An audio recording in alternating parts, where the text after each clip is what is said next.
Order, order. Afternoon, ladies and gentlemen. Jamie Soane to move the motion, please. Thank you very much, Sir Roger. It's always a pleasure to serve under your chairmanship.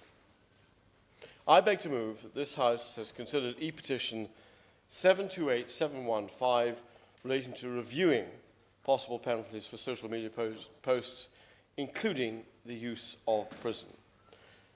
Now, as chair of the Petition Select Committee, I'd first like to say that it is always encouraging to witness public participation in politics. And with over 100,000 signatures, it is evident that this petition has engaged a large number of people all across the country.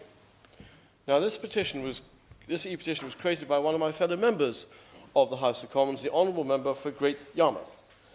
And, Sir Roger, this is the first time ever an elected member has used the e-petition system in this way to garner enough support to secure a debate, making this a unique instance, I would suggest. He explained to me that he believes that this government has taken a two-tier approach to policing, which needs to be urgently reviewed. When I use the phrase two-tier, I'm referring to the belief that police in this country are overtly lenient towards protesters of progressive causes and racial minority protesters compared to others.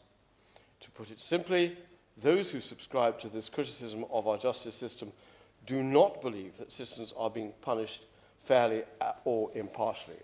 That is why the signatories to this petition believe the system needs to be reviewed. Specifically, they're calling on the government to urgently review the possible penalties for non-violent offences arising from social media posts, including the use of prison. During our meeting, the member for Great Yarmouth explained that when it comes to punishing an individual for something they post on a social media platform, it is his belief that previous sentences issued for offences under this government have risked encroaching on the individual liberty of a defendant, in particular their freedom of speech. Now, I would suggest that freedom of expression has always been a cornerstone of our democracy. In this country, in the UK, people are free to demonstrate their views regardless of any discomfort caused to the majority. However, the freedom to express these opinions does not exempt any criminal motivation behind them from being prosecuted. Just as we're a country that takes pride in our citizens' liberties and freedoms, we're also a nation that takes pride in a criminal justice system that protects our citizens from harm. The former will never, Sir Roger, I suggest, override the latter. Under Section 22 of the UK's current Online Safety Act 2023, a statutory duty to consider free expression protects the rights of users within the law. Crucially, the Act explicitly defines, and I quote, freedom of expression, close quotes, in terms compatible with the European Convention on Human Rights. That is the right, again in quotes, to receive and impart ideas, opinions or information by means of speech, writing or images, close quotes. However, Section 59 of the same Act makes it clear that the boundary of this freedom only extends as far as the legality of the content. In other words, content isn't just judged by whether it is unpopular, offensive or controversial, but whether, crucially, it violates criminal law. Examples of such violations include types of intimate image abuse, harassment, or the incitement of hate crimes, to name but a few. Now, this brings us to the question of criminality and prosecution for such an offence. I believe the very crux of this petition. When I spoke to the Sentencing Council, they made it clear to me that intent matters a lot in many of these offences. The Sentencing Council's definition of intent ranges from the highest culpability for a deliberate intention to cause harm to lower levels of culpability for recklessness, knowledge of risk, or sheer negligence. The Council considers an offender's intent to be a key factor in determining the seriousness of an offence and the appropriate sentence, which will often be based on the level of harm that was intended, even if it was not actually caused. In our modern age of social media, where communication is instant, rapid and far-reaching, the question of culpability, intent and widespread dissemination does indeed hold serious weight. It is reasonable, I think, to assume all citizens realise this when using sites such as X, Instagram or Facebook. When it comes to calling on the government to review the possible penalties for non-violent offences, arising from social media posts, it is absolutely imperative to clarify the particulars of existing sentencing guidelines. In the UK, in our country, the government cannot simply change criminal penalties on its own. This is because the power to set or alter penalties is controlled by Parliament and the courts, not by ministers.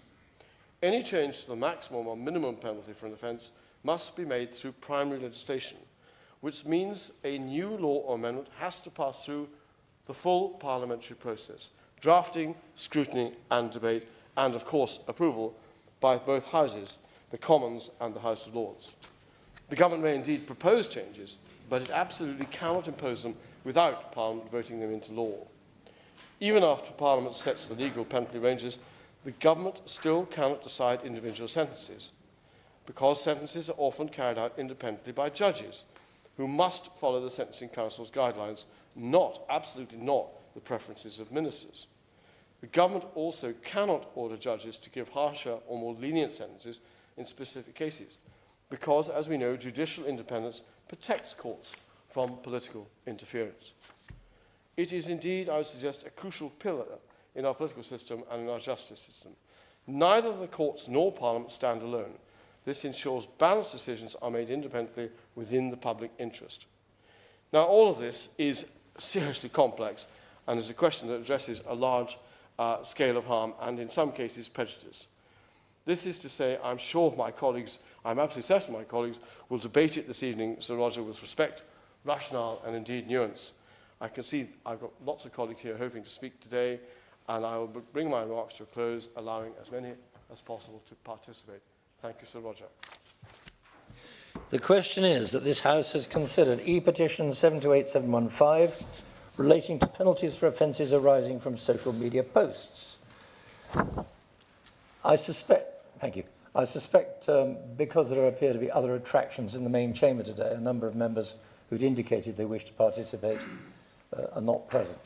And for that reason, I have no need, I think, to put any time limit on contributions. Emily Darlington. Thank you. It is a pleasure to serve under your chairship, Sir Roger Gale.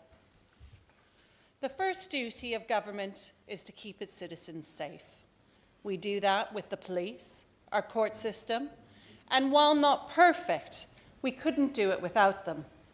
The online space is an integral part of our modern lives, and we need to treat it as such, because what happens online does not stay online. Online safety naysayers want you to think that regulating the online space is a conspiracy to end freedom of speech. Some, like the member of Clacton, say that while his online try to make that case, while his online followers send women and minorities death and rape threats when we speak freely, including to members from this House. Like many women MPs, I receive at least one of these a week. Rather than take away free speech and democracy, what we're doing is ensuring that everybody has a voice, so that people, including the alleged victims of Andrew and Tristan Tate, can one day have an online profile again, without getting their home addresses splashed all over the internet and being doxed, as young people like to call it.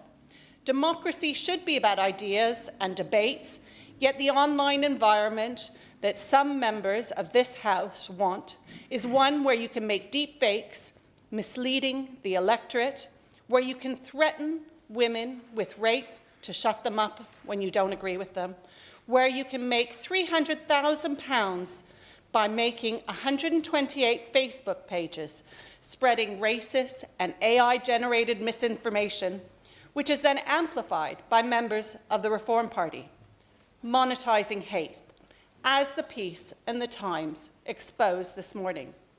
So, actually, without extending our election laws to online spaces, single platforms or platform owners with specific political or financial agendas can continue to spread lies and misinformation, even going so far as to incite violence in another country.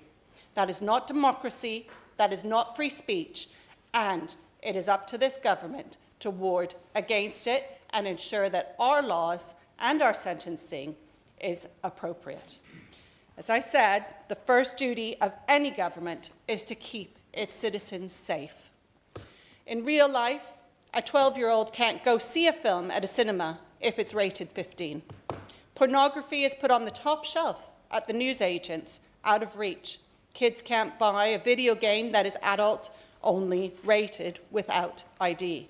But online, our kids can find any kind of graphic or sexual content of any level of extremity as easily as texting their friends. The Online Safety Act is there to protect everyone. It's there to put porn back on the top shelf and out of reach of kids. It works to stop a 10-year-old from finding graphic depictions of violence and of being encouraged to become violent themselves or being groomed as strangers. So to those that want to scrap the Online Safety Act and the sentencing that goes along with it, they are actually putting our free speech, those who are intimidated every day for trying to say their own views online, and even more so, put our democracy at risk. So let's bring common sense back and let's protect this country. Thank you.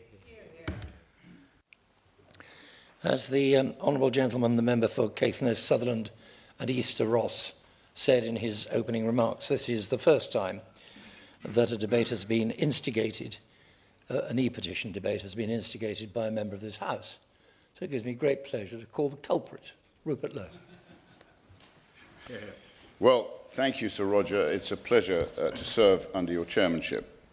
And I'm grateful to the Petitions Committee for granting time for this extremely important debate following our successful petition. Most importantly, I want to thank the more than 190,000 British people who signed the petition that we initiated, calling for an end to the creeping use of prison as a punishment for what people say online. We wouldn't be sitting here today without their support. I think that pays credit to this petition system, one of the better functioning arms of Parliament. I want to begin by welcoming Lucy Connolly and her husband who are here today. She is one of the many ordinary citizens who's been swept up in the chaotic and inconsistent enforcement of our online speech laws.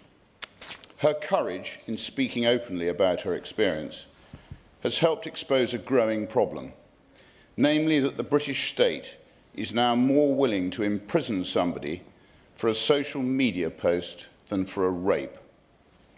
That is not justice, that is not proportionate, that is certainly not the mark of a free country.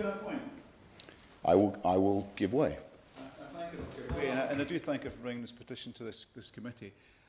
Can you cite what analysis he bases that comment on about people being more likely to be in prison for a social media tweet than rape?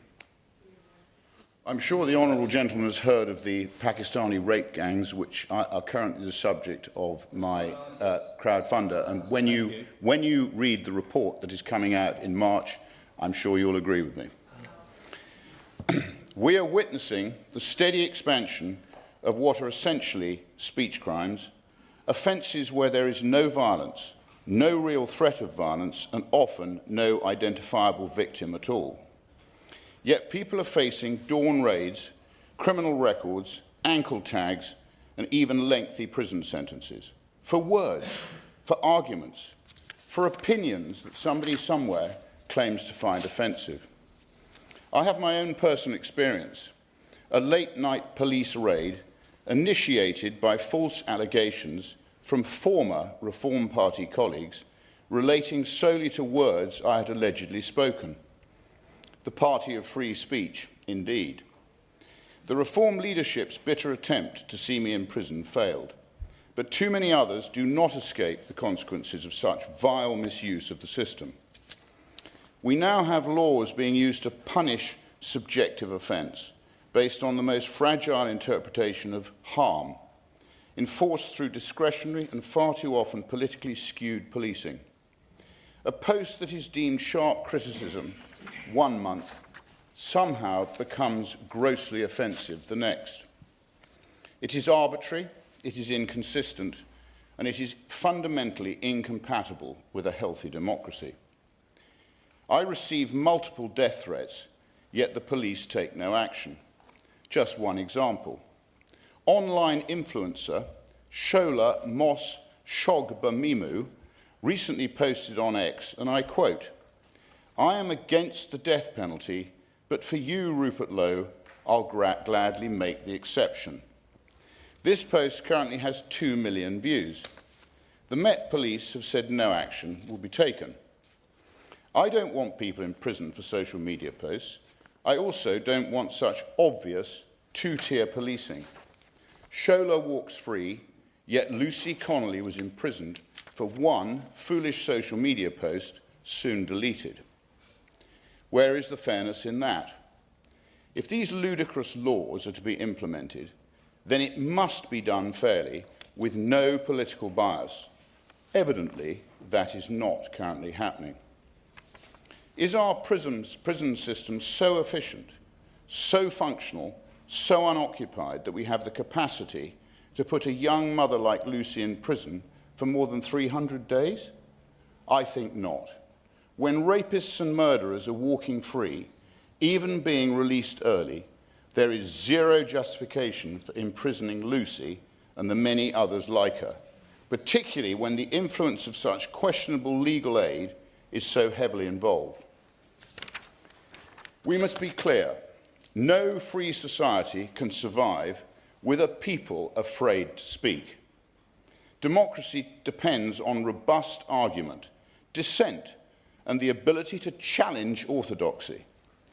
As George Orwell so presciently stated, if liberty means anything at all, it means the right to tell people what they do not want to hear. Parliament needs to draw a deep line in the sand. In Britain, nobody should ever be sent to prison for an offensive social media post, full stop. That requires legislative reform. We need clearer thresholds in law, a robust statutory requirement that prosecutorial decisions consider freedom of expression, and a prohibition on custodial sentences for pure speech cases. The poison of two-tier justice must be forensically extracted from our judicial system. This debate is not about whether we are prepared to live in a country where liberty exists only for those who never cause offence, an impossible and undesirable standard. To Lucy, and to every other person who has found themselves dragged through the system for a post online, you deserve better from your government, and I sincerely hope today marks the beginning of a serious rethink in this House. Thank you. Richard Quigley. Thank you, Sir Roger, and it'll come as no surprise to what a pleasure it is to serve under your chairship. I want to be transparent. I do not believe the law has always got it right in these cases. There have been failures and there must be room for scrutiny and reform. But I'm compelled to speak today because of the hypocrisy and double standards perpetuated by many on the opposition benches.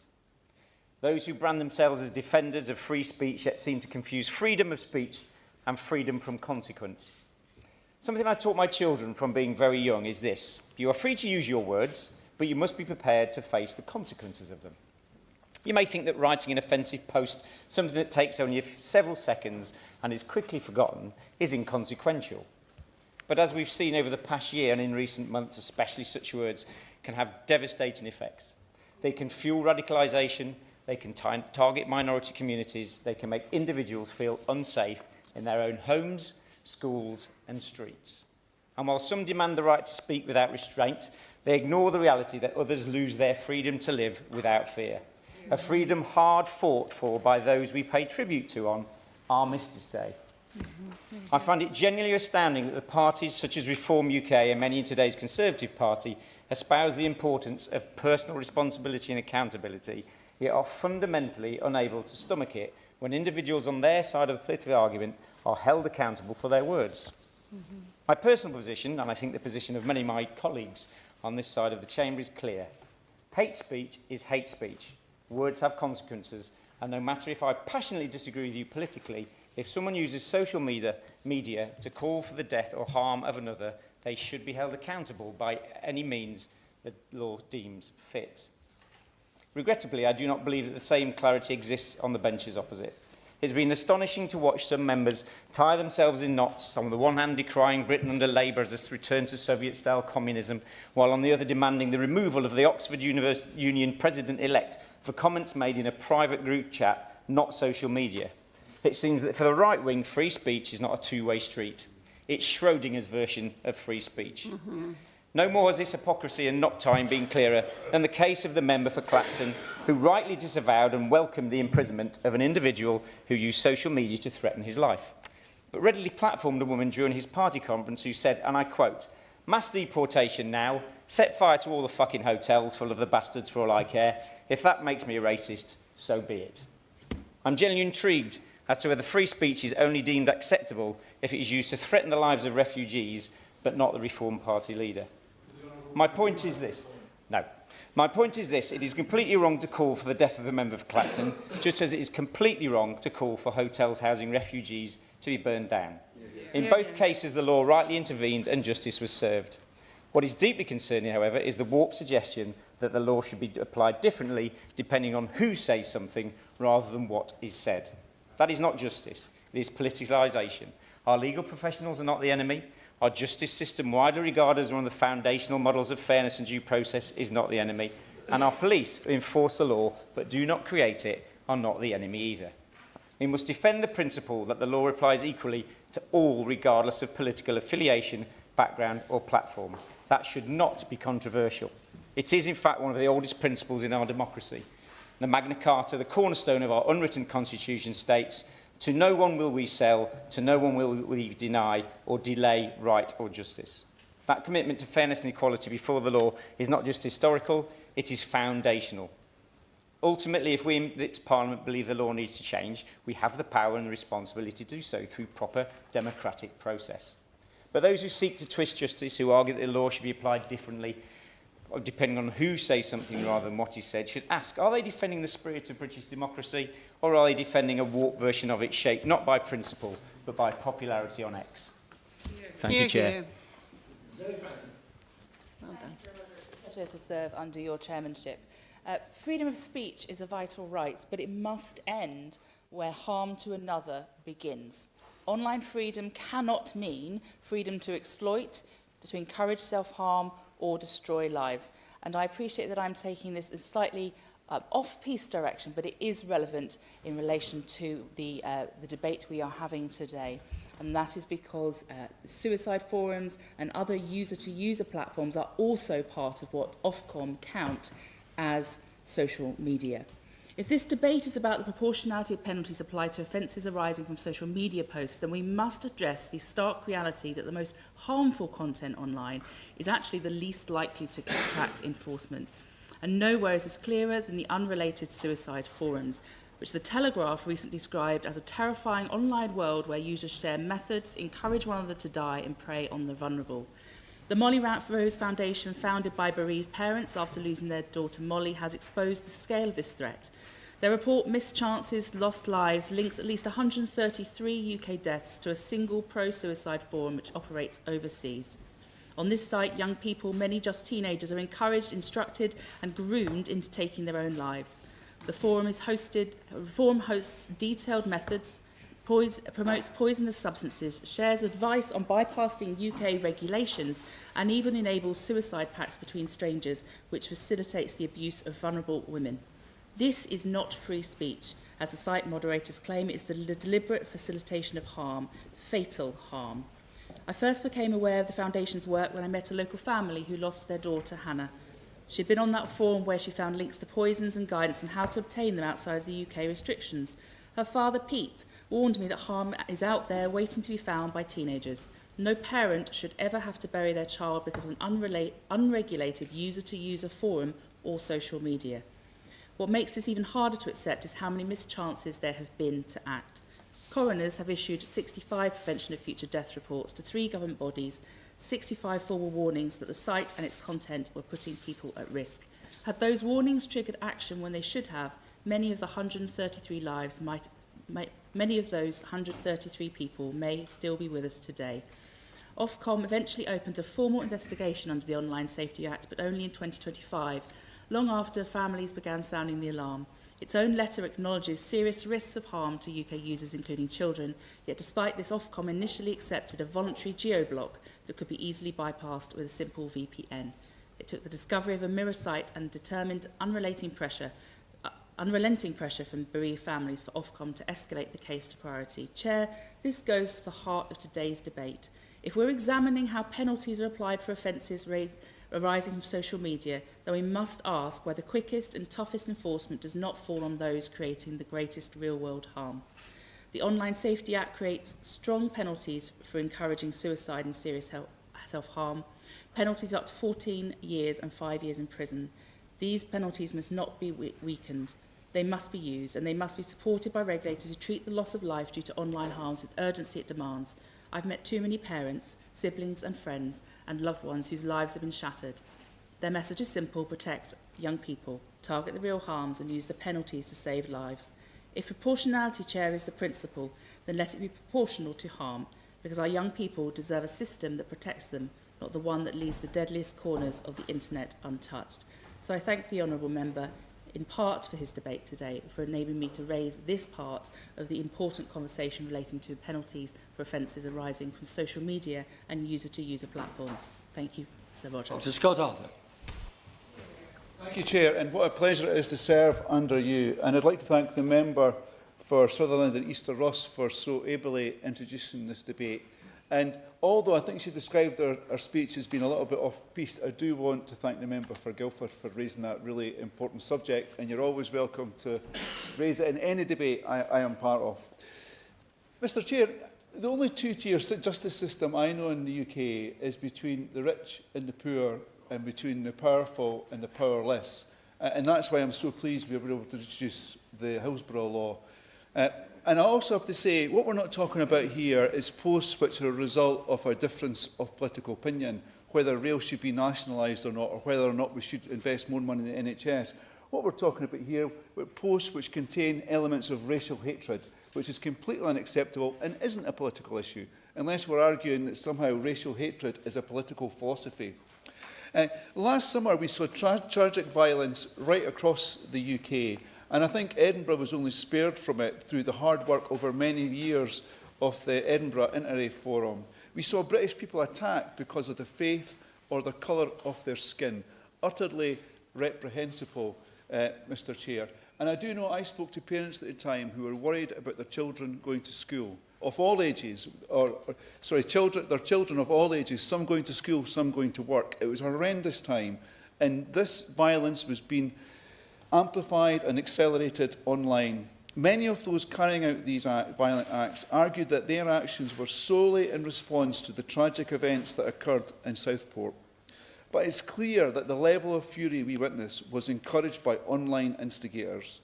These instigators stirred racial tensions and spread false information before the public had a true and complete understanding of what had occurred that awful day. Just like we've seen a couple of weekends ago after the attack on the LNER train. People online were quick to link that to immigration and also Islam as well, which I found utterly unbelievable.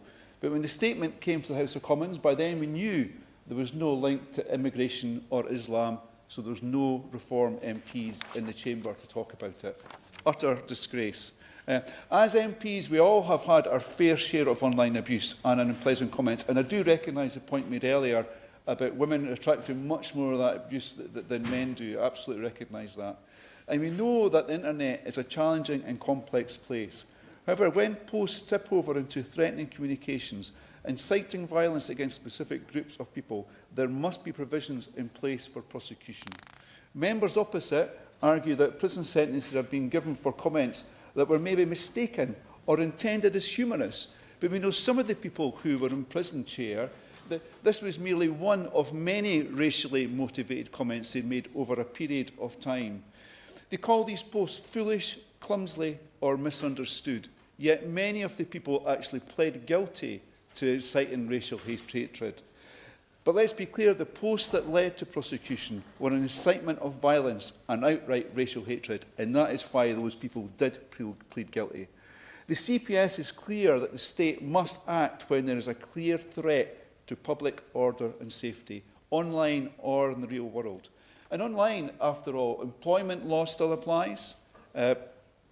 Thankfully, we've got procedures in place to protect children from online harm. Fraud is still a crime online. Defamation of character is still a crime online. So I don't understand why people are arguing that racially motivated hatred should not be a law online when it is in the real world. Why should we be able to say something online that we wouldn't say in the pub? It's utterly unbelievable that people are putting forward this argument. It's unacceptable. And it is right that this applies across our society. The recent case of a man in prison for making threats to the Honourable Member for Clacton shows that our judiciary acts when faced with criminal online threats of violence. And does anybody want to say they're opposed to that particular gentleman being in jail for 5 years? Of course they don't. Freedom of speech is central to our democracy. I understand the stretched resources that face all of our police forces, but inciting violence on our streets against vulnerable people can never go unchallenged, whether it be online or in person. Thank you, Chair. Liberal Democrat Front Bench spokesperson Luke Taylor. Thank you, Sir Roger. It is a pleasure to serve under your chairship, as always.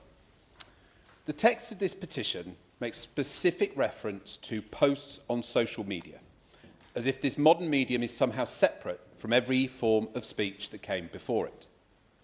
Social media posts take seconds to write and publish, and then they're everywhere. They're seen by your parents, your grandparents, and your kids, with no fact check, no filter. Terrifyingly, a 2025 Ofcom study found that 3/4 of 18 to 24-year-olds use digital platforms and social media to get their news. The sort of reach once available to only professional journalists, filtered through editors and media owners, is now available to anyone with a phone. You can post with a moment's thought during your morning coffee break with the same ease that world leaders with armies of speechwriters and fact-checkers and lawyers would craft their statements. One impulsive tap on an app can land in the lap or in the timelines of tens, thousands, millions of people. But let's be honest, who hasn't posted online something they later regretted? I know I have, and I challenge anyone these days to have an unblemished record online. But the incredible reach that modern social media has enabled, when compared to the guardianship and control of legacy media sources for centuries, has rightly been compared to the unleashing of the evils of the world from Pandora's box. We must recognise that attempting to reverse that exodus is as futile for us as it was for Pandora of myth. And keeping with historical allusions, the Sword of Damocles was the story that described how a single hair of a horse's tail held a sword over the head of King Dionysius, threatening to take away all that he enjoyed as a king without notice. A second's misplaced rage or a misjudged reaction to somebody else's message can cause that thread to break and for the sword to fall, for nationwide media to be sent to your doorstep, your career and your life to be torn apart. That is the reality of casting your thoughts into the social media forum today. But the fragility of this risk cannot be used to diminish the impact and hence the responsibility that must be held by users who can reach millions around the world in seconds. The ease of posting cannot be allowed to dilute the seriousness of the impact. So I return to my earlier argument. I invite us to replace posts on social media in this petition with words in a national newspaper or speech on national television. Would there be the same uproar or calls for clemency if a journalist or TV presenter had urged their audience to set fire to hotels full of people? I would suggest not. In the case of Lucy Connolly, her post inciting violence against a hotel full of people as riots raged around the country was seen by more than 300,000 people in the 3.5 hours before it was deleted. Roughly the same number as the combined daily circulation of the Daily Telegraph and the Times newspapers. To treat social media differently to incendiary violence elsewhere is something I cannot agree with. 9,000 followers viewed more than 300,000 times in 3.5 hours. We cannot keep pretending that what happens online stays online. The digital world is now shaping how people think, speak and act.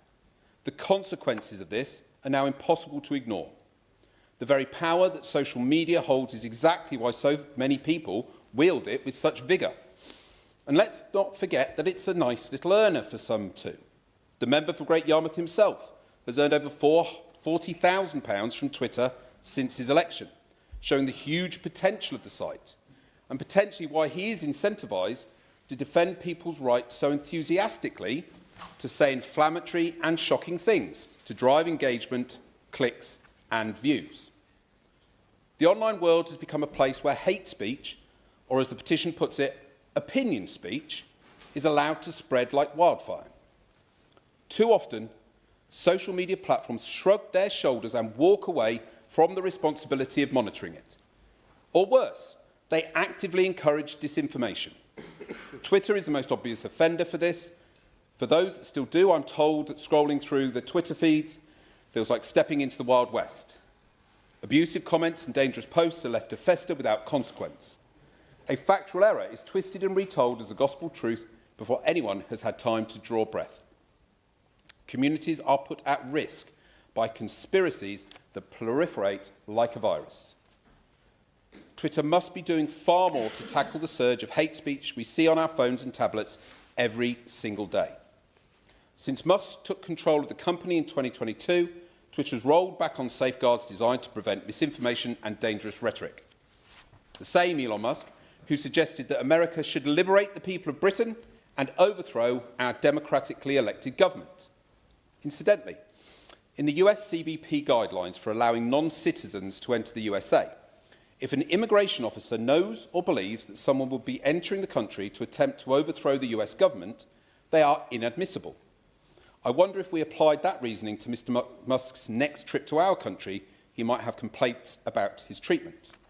Free speech, but not without consequences. This is a foreign billionaire armed with his global megaphone, fanning division and calling for the overthrow of our democratically elected government. I think we call that treason here. We cannot allow tech oligarchs like this to set the rules for British society. Instead of allowing the world's richest man to decide what toxic content floods national conversation, the government must wake up and intervene. We Liberal Democrats are calling on the Minister to properly equip Ofcom so it can enforce tough regulation to clamp down on the spread of misinformation online. Online safety cannot rest solely on the shoulders of individual users, as algorithms push controversial content for views and shares. Legislation must be tightened to hold social media platforms accountable for the dangerous rhetoric they allow to thrive. Social media is simply the latest chapter in humanity's long history of communication and vectors for incitement, from clay tablets to the printing press to broadcast news. Because it is so accessible, it arguably needs more accountability from its users and operators, not less, as this petition proposes. Liberal Democrats exist to build and safeguard a fair, free and open society. We have always and will always stand up for freedom of speech. However, that does not mean there is no accountability for hate speech or speech that incites violence. Those using violent, racist abuse or hate speech must face serious consequences, and we do not support the suggestion in this petition that social media posts should be treated any differently to any other types of speech. Thank you. Opposition front bench, Dr. Kieran Mullen. Thank you, Sir Roger, and it's a pleasure to serve under your chairmanship. And I also want to thank the Petitions Committee for enabling this debate and the Honourable Member for Caithness, Sutherland and Easter Ross, I hope I said that right, for opening it. I'm also grateful to the Honourable Member for Great Yarmouth who launched and promoted the petition, as others have commented. I thought on seeing it, it was the first time I'd come across a petition from a member, and it turns out that it is the first time. And the number of signatories he has managed to secure shows that this is an issue of great interest to our constituents, and it's right that we, as elected representatives in Parliament, debate these matters. And I want to begin by talking about something which I think was not given sufficient focus in the debate, and that's to begin by talking about priorities and choices. Because police officers cannot and have never been able to investigate and solve all crimes all the time. and they will never be able to do that. So choices and priorities have always been at the heart of policing since policing was introduced in this country. And it's the opposition's position that we would rather the police officers prioritised catching burglars, car thieves, shoplifters and other violent offenders. And it seems clear to me that the public agree with that. It also seems clear to me that this is an area that the police, CPS and the courts are not always managing to get right all of the time. As always, we can't be led entirely by the worst examples, but inevitably public concern is rightly raised by them. I won't overly focus on this debate on individual cases, many of which have been well publicised and thankfully in the end often not taken forward. But as always, it begs the question, what would have happened in those lesser profile individuals or less well publicised cases that the outcome may well have been different. So this is clearly an area that needs our attention. That's not to say that there should never ever be any restriction on what people can put online. We need to find a balance akin to the one that as a whole, though certainly not perfectly, I think we do manage to keep more consistent in what you might call the real world. The criminalisation of hate speech and incitement is not new. What has changed is the scale and immediacy of communication in the digital age. Social media allows anyone from a mobile phone to reach potentially millions of people within seconds, and their words are essentially permanent and traceable. Equally, it exposes individuals to a constant stream of content, often stripped of context, sometimes designed to provoke. And social media also strips away the manner and demeanour in which something is said, which is often key to the prosecution of these sorts of cases in the real world. We do have a responsibility to ensure that the law keeps pace with technology, but also that it remains fair, proportionate and grounded in common sense. Those who use social media to clearly and obviously promote hatred, threaten individuals or genuinely incite violence must not be able to act with impunity. But we must also ensure that sentencing reflects the seriousness of each case, that it distinguishes between genuine threats and offensive opinion, and that it maintains public confidence in both justice and the freedom of expression. The judiciary has discretion to consider the context, harm and intent behind each offence, and proportionality is key. Sentences must be transparent, consistent and seen to be fair by the public. We know that the vast majority of people in this country value free speech deeply, but they also expect accountability for those who cross the line into criminality. That balance is delicate and it must be protected. Social media has created new forms of harm, but also new forms of expression, and the justice system must navigate these new, novel complexities carefully. However, when the response appears to some to exceed what is necessary to deter or rehabilitate, it's right that Parliament examines whether the framework guiding such decisions remains appropriate. Indeed, there have been an increasing anecdotal reports of the police arriving in disproportionate numbers to arrest children, parents and older people who may have said the wrong thing, as they might describe it online. One example, widely reported in the press, involved the arrest of Graham Linehan by 5 armed police officers at Heathrow in September. His alleged offence was a series of social media posts in which it seemed apparent to most dispassionate observers he joked about punching a transgender woman in the genitals if they refused to leave female-only spaces. And I think there's a good example of the sort of speech we wouldn't welcome, the joke rather, that wouldn't be welcomed and many people would think was displeasing and inappropriate, but certainly should have been very carefully considered before putting forward as a possible crime. It's hardly worthy of 5 armed police officers' time. This use of police time and resource is completely disproportionate when officers' efforts could be focused on dealing with crime our constituents, as I've said, such as knife crime, shoplifting, burglary, that are regularly going unsolved, are not having the same level of attention in all circumstances. I welcome that in response, and I think in quite clear support of the fact that there is an issue here, that the Metropolitan Police have announced that it would no longer investigate non-crime hate incidents. So for those in the debate who seem to think there's no issue here, I would point them to that decision by an independent police force about a major change in how they were going to police these sorts of things. And as they said, to focus on matters that meet the threshold for criminal investigations. We now need to see this approach applied across the whole country, something that the Conservatives put to a vote at committee stage of the Crime and Policing Bill earlier this year, but the government sadly voted down. I'm also aware that the National Police Chiefs Council, supported by the College of Policing, has reviewed the use and effectiveness of non-crime hate incidents. Subsequently, the MPCC and the College wrote to the Policing Minister in September, urging her to immediately scrap non-crime hate incidents in their current form. But I'm afraid the government hasn't acted. It's ignored the authors of the review that it self-commissioned and kicked the issue into the long grass. So can I ask, as one of my questions, the Minister whether he'll work with the Home Office to implement the recommendations of the MPCC and the College of Policing? More broadly, I'm afraid the government is also not being transparent about this issue. The government does not collect data on non-crime hate incidents. It also does not publish data on the number of arrests made for online malicious communications offences. Therefore, accurate quantitative data on arrests and prosecutions for offences on social media are hard to come by. I would therefore like to ask the Minister whether he agrees with me that the Government should do more to assuage concerns by collecting and publishing data that might help illuminate this issue. We do have some data. That's because in April, The Times published an article using data collated from FOI requests, setting out the number of arrests made under Section 1 of the Malicious Communications Act and Section 127 of the Communications Act in recent years. The newspaper reported that police officers are making over 12,000 arrests a year under legislation, equating to over 30 a day. And I remind members about this issue of priorities, that there are police officers going out and making 12,000 arrests a year for these sorts of offences. They also claim that the number of arrests in 2023 represented an almost 58% increase since before the pandemic.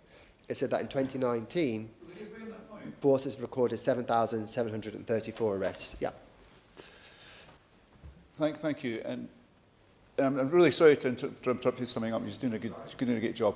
But these numbers do invite some further investigation. So it does sound like quite a lot of arrests, 30 per day. But for how many of these was that the sole reason for arrest? Or was it just a matter of there were many other factors all combined together and that was just one point in that arrest schedule? I think that's a really good example of the sorts of questions we can't answer, because what we've had to do is rely on media organisation to put forward some FOIs to get some sense of information, whilst actually the government was taking ownership of this issue and publishing proper data that might be able to pick out those nuances. We could have a much more realistic debate, because you're absolutely right, that could be the explanation here, but we're none the wiser. And so I would like also to say that I don't think we can simply lay the blame for this spike with rank and file officers. They are often only following orders from their superiors who point to guidance from the MPCC and the College of Policing. And while this is happening and potentially people are receiving prison sentences, and this is another key issue, I've spoken to very many people who perhaps thought that people like Lucy Connolly had done the wrong thing and should be punished, but were very concerned about the length of the prison sentence. At the same time as the government won't budge on this issue, they are passing legislation right now in this House that will let out thousands of violent sexual offenders out of prison earlier. Very many, thousands of them, will serve only a third of their sentences because they say that there isn't enough prison space, and yet the proportionate response they also say is that we have plenty of prison space to arrest other people. I'm happy to take an intervention. Yes, thank you. Would the Shadow Minister recognise the fact that when his government were letting out rapists and violent criminals, they put no protections on whatsoever, whereas this government has brought in protection orders and domestic violence orders to make sure that those people who are victims are actually protected in these cases, and that the prison crisis was caused under his government. I have to say I genuinely welcome that intervention, because throughout the debate of the sentencing bill, again and again, Labour MPs make interventions that demonstrate they fundamentally do not understand the bill. So if I take you through step by step, I will. So, well, it's just an explanation. It may come from a man, but it's just an explanation. So the early release schemes that we used and that your minister previously, the minister was previously using, excluded all sexual offences. So we excluded sexual offences, and the continuation of other early release schemes excluded sexual offences. The sentencing bill makes no exclusions for sexual offences. None. So we wouldn't let out rapists earlier, and your government the Labour government initially wouldn't let out rapists, but you're now going to do that. We wouldn't let out people that raped children, and then initially your government wouldn't let out, the member's government wouldn't let out people who rape children, but you're now passing a bill that will let out people that rape children. And when people say it's about a short-term crisis, again, there are existing schemes that you can continue to use for short-term prison capacity issues, the ones that I've talked about that exclude sexual offences, that we would both agree should be excluded. Instead of carrying on using those schemes, this government is legislating on a permanent basis to let rapists, child rapists, paedophiles out of prison earlier. 90% of people that go to prison for child grooming will be serving a third of their sentence. If that's something that member opposite thinks is defendable, I encourage you to go away and read the detail. But I'll continue. As I said, the sentencing bill lets out thousands of violent and sexual offenders, even if members opposite pretend that isn't what's going to happen. And I would also just point out there are Labour MPs who understand this and who wouldn't vote for it, and understand what you're being persuaded to vote for by your government in a way you really shouldn't, that they shouldn't. So I'll continue. The Minister, I hope, will commit to looking again at the sentencing framework to ensure it best reflects the concerns that colleagues have laid out today. Otherwise, this is a missed opportunity. We are clear that we can only restore democratic accountability to sentencing through the abolition of the Sentencing Council and the restoration of its activities to the Lord Chancellor's Office. That's the sort of wholesale reform that's needed. We introduced legislation to enable this in the Commons when considering the sentencing bill, but Labour voted it down. They proposed a halfway house that won't really achieve anything like the radical change we need. So the right choices are there, a better way forward is available. Yes, this is a new area for our law, this is a new area for society. Maybe we were always going to take time to get this right, and I welcome the campaigners and individuals affected, driving politicians of all parties to do so. We have some clear proposals for reform which are a start, but in the meantime, sadly, I think it will take more cases, more public concern and more demands for change to the government to get this right. Thank you. Minister, Jake Richards. Thank you, Sir Roger. It's a pleasure to serve under your chairmanship. We're here to debate whether to review the penalties for social media posts as put forward by the Honourable Member for Great Yarmouth. And freedom of expression is a cornerstone of our democracy, but so too is the right of every citizen to live free from abuse, intimidation and harm. And a government's role and Parliament's role is to uphold both, to protect rights and responsibilities online and offline. It has long been a principle in this country that people are free to express their views, even when those views are uncomfortable, unpopular or challenging. They may indeed be offensive, but we must also recognise that freedom of expression must be balanced against the need to uphold public safety and to ensure that our laws are equipped to deal with the realities of modern communication. That balancing act is not set in stone or fixed, but is a constant challenge for our society, as it should be. Any tension or conflict between these principles must be carefully considered and monitored, and this debate plays a role in doing that. It's an important one, and is symbolic of that debate, and I welcome all contributions from all different perspectives to it. Absolutely. I thank the Minister for giving way, and I will always defend freedom of expression, but one feature I am concerned about is the proliferation of disinformation content online, particularly by hostile states designed to divide us and undermine our democracy. I wonder if the Minister will comment on that and what approach the government will take to tackling that and enforcing that as well. Absolutely. My humble friend makes an important point, and technology and social media has become more complex, more difficult, but that doesn't mean we mustn't shy away from attempting to ensure we protect the principles that we hold so dear, including democracy. And I'm coming on to dealing with some of those points later in my speech, but it's a very important point. This government is committed to ensuring penalties for these types of offences are proportionate and uphold freedom of expression. Sentencing is and must remain a matter for the independent judiciary.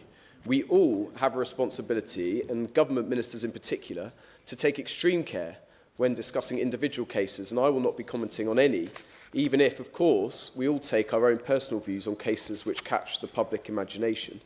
But a sentence in the court of public opinion is not as rigorous as those imposed by courts of law. Each case is different, and the full circumstances are often not reported widely. Media stories of cases rarely convey all the information which the court had before it when deciding on the sentence. Where an individual is convicted for an offence related to online speech, the independent judiciary are responsible for determining appropriate sentences based on the facts of each case and the relevant sentencing guidelines.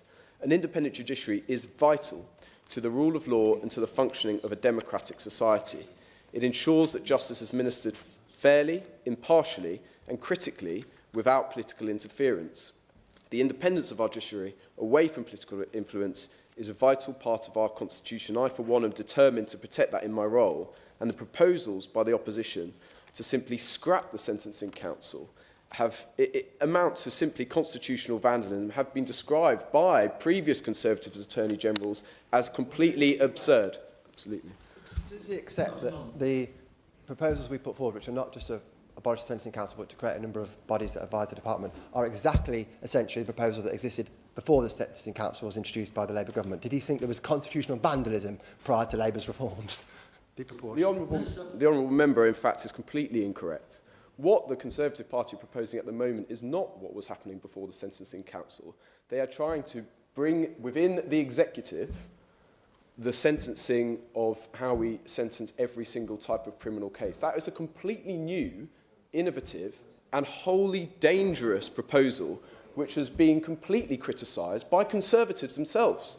I remember when Conservatives used to stand up for our Constitution, who used to stand up for the separation of powers, not simply follow the populist flame. The sentencing framework is important because it provides courts with a range of sentencing powers to deal effectively and appropriately with offenders in addition to imprisonment, including discharges, fines, community sentences and suspended sentences. The law also makes clear that imprisonment should only be imposed as a last resort and where no other sentence would be appropriate. When deciding what sentence to impose, courts must consider the circumstances of the case, including the culpability of the offender, the harm they caused or intended to cause, and any aggravating and mitigating factors.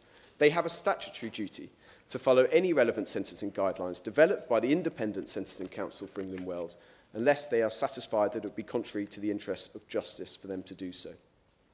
Differences in sentencing outcomes will therefore be the result of a number of factors, including whether the offender has previous convictions or whether an early guilty plea was entered, as well as any particular aggravating and mitigating factors. They may also include circumstances surrounding the offence, as well as circumstances personal to the offender. It is right that courts have the discretion to consider these factors and to tailor sentences accordingly. But that does not mean, and none of my argument should give the impression, that sentencing is not subject to democratic accountability. Parliament is sovereign. The sentencing bill which we are taking through the House currently makes new changes to ensure that the Lord Chancellor and Lady Chief Justice must agree to new guidelines before they come into effect, a new mechanism for bolstering that accountability. We do not want politicians handing down sentences on each given case, leading to wild inconsistencies and unfairness. But of course, sentencing has a democratic function, and this change, in my submission, strikes the right balance.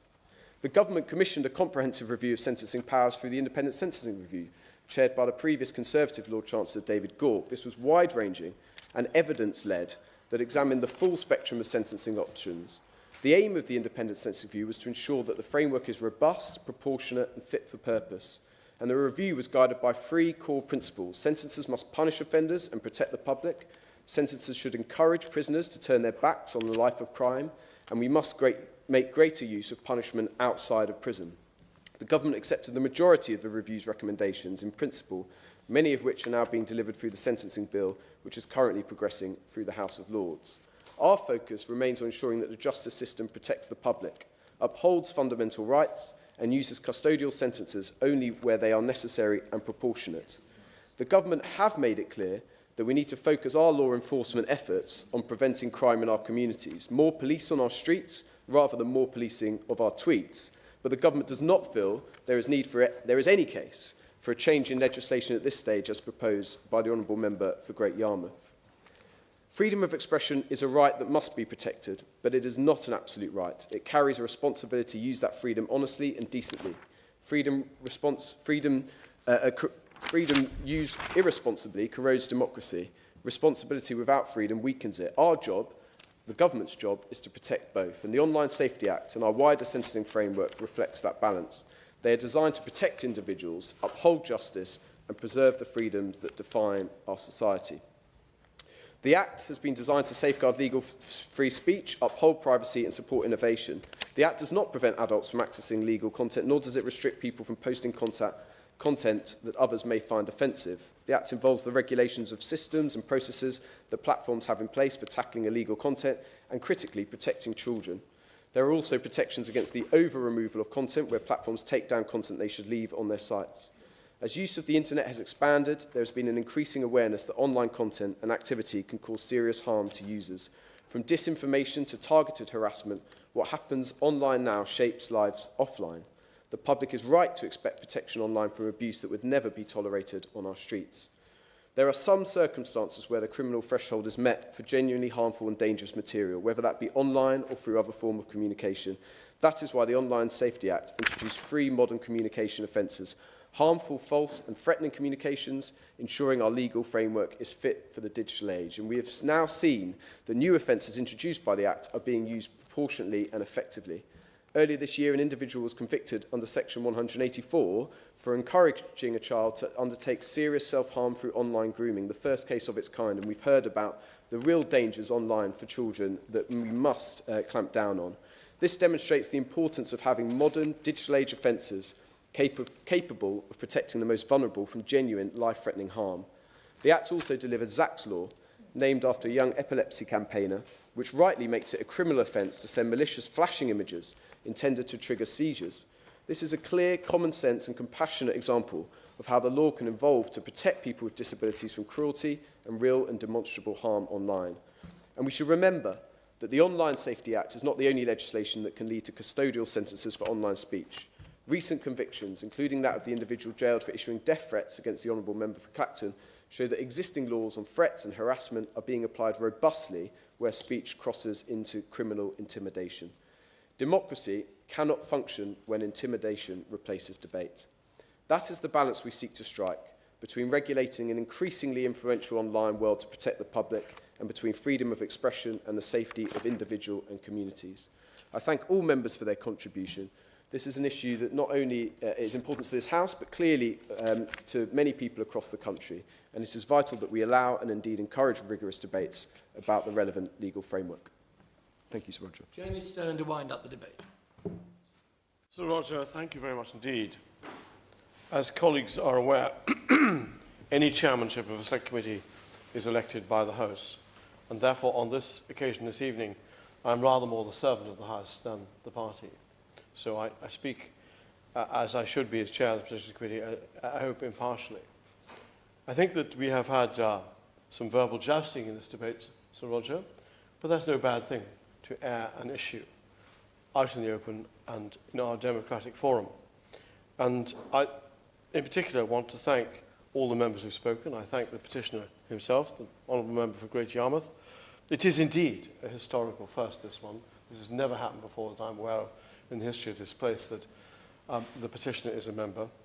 So thank you, Sir Roger, to yourself, to all the members who have spoken. And I want to thank also the members of the public. I don't know how the members of the public feel about this, but I felt a rather chilly draft at my back. And I think we ought to offer the Parliament a shilling for the metre. We're just going to turn the heating up a wee bit. So I thank the members of the public for coming as well. And you've witnessed something I think we do rather special in this place. Thank you. That this House has considered e-petitions 728-715 relating to penalties for offences arising from social media posts. The question is, as many of that opinion say aye? Aye. Contrary, no? Ayes have it. Order, order. Sitting suspended until 6 p.m.